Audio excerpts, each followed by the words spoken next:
This will be a short video. I could have included it on the past recording, but I was concerned it wouldn't upload to the server, so it's just clavicle for this one. Remember, clavicle, you can't really get two views 90 degrees from each other. A lateral clavicle would be almost totally useless because of the amount of soft tissue and possible bone that would be over the top of and superimposing the clavicle.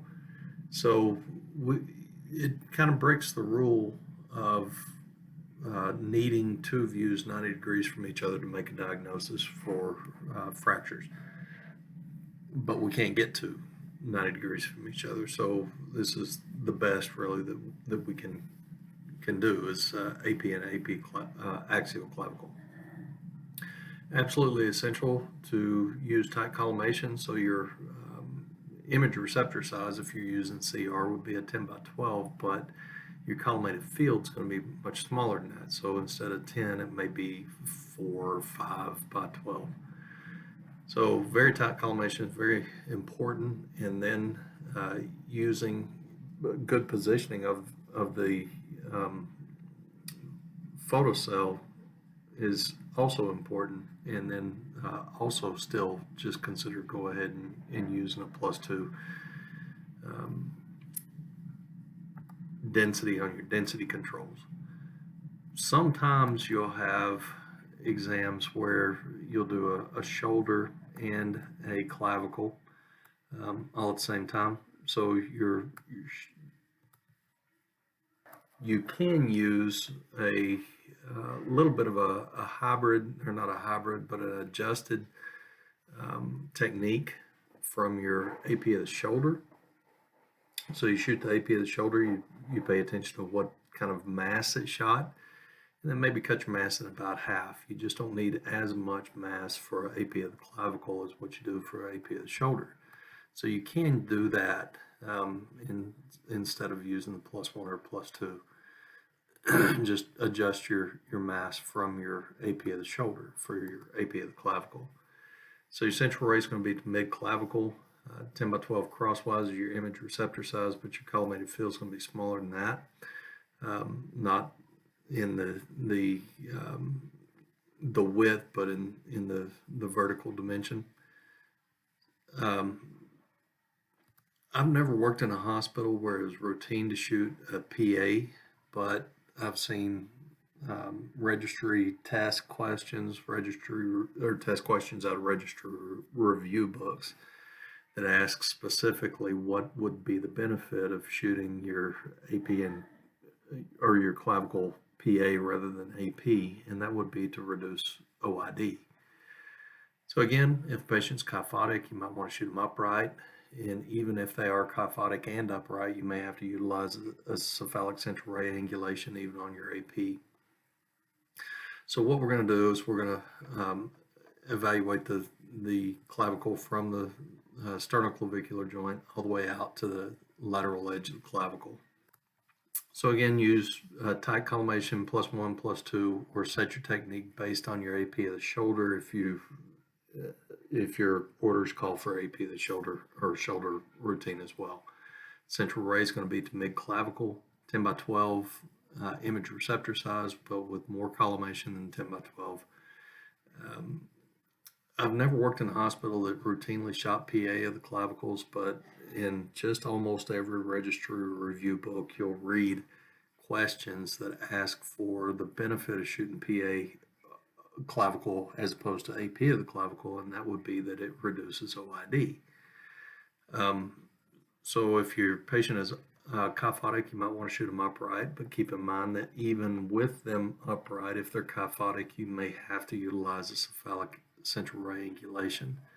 So the evaluation should be from the medial to the lateral border of the clavicle. So you should see from the sternoclavicular joint all the way out to the acromion clavicular joint, and it should look like that on your collimated field.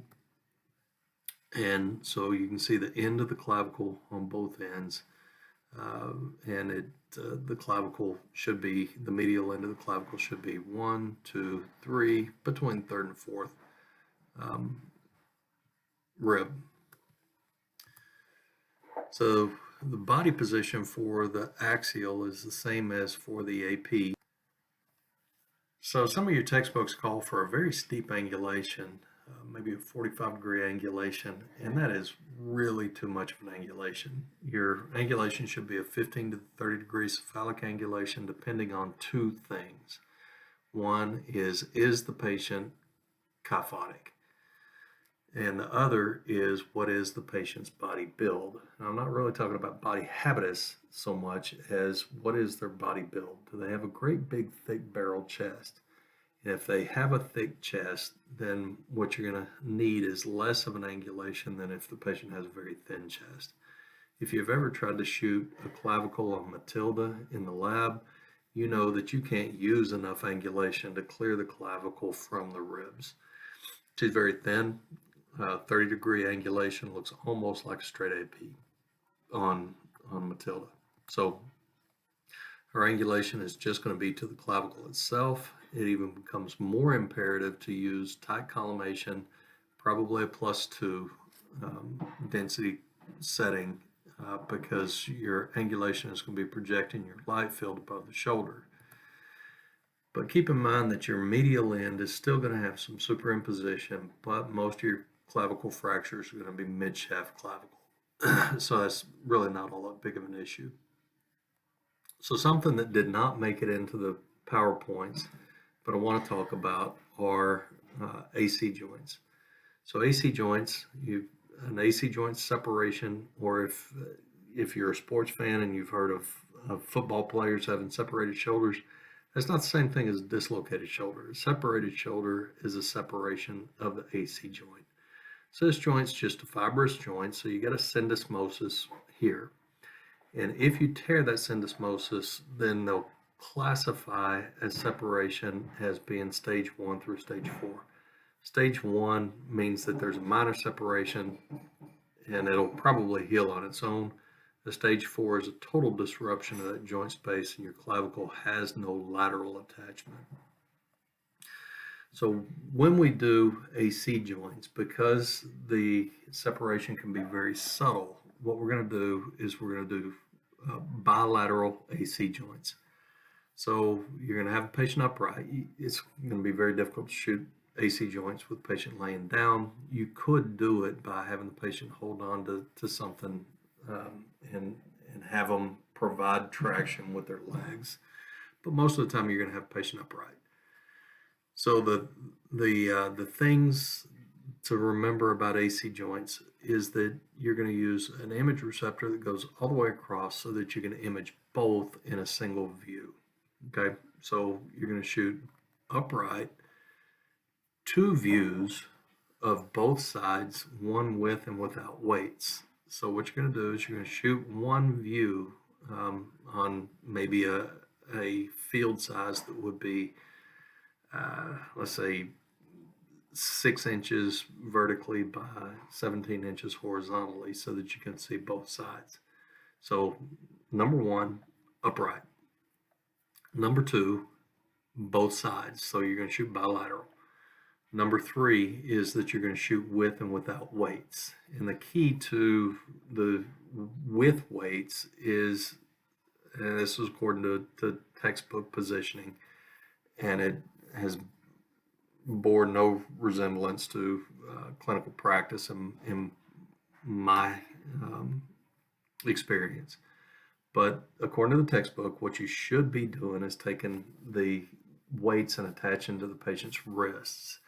And according to the textbook, that's going to help to keep the patient from pulling against the weights and possibly minimizing the separation if there's a separation present. But I have seen separations. I've seen some very drastic separations. So the last thing that you want to do is hand the patients the weights or attach the weights to the patient's wrists. So get everything positioned, get the patient in position, explain the procedure to the patient, go ahead and shoot your AP without weights. But once you get ready to take your image with weights, you want to have everything set up and have the patient hold the weights or attach the weights to the patient's wrist is the very last thing before you hurry behind the control panel and make the exposure. And as soon as you make the exposure, tell the patient they can set the weights down, because it's going to be very painful to be pulling on that separation.